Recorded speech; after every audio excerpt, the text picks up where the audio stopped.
রাসূলে পাক সাল্লাল্লাহু আলাইহি ওয়াসাল্লাম বেশি বেশি আল্লাহর জিকির করিতেন। অর্থহীন কথাবার্তা খুব কমই বলিতেন।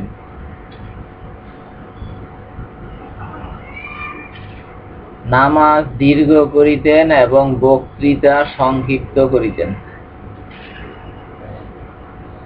তিনি বিধবা ও গরিবদের সাথে চলাফেরায় সংকোচ বোধ করিতেন না, বরং তাহাদের প্রয়োজন পূরণ করিয়া দিতেন। আল হাদিস দারিমি শরীফ পৃষ্ঠা নাম্বার 70।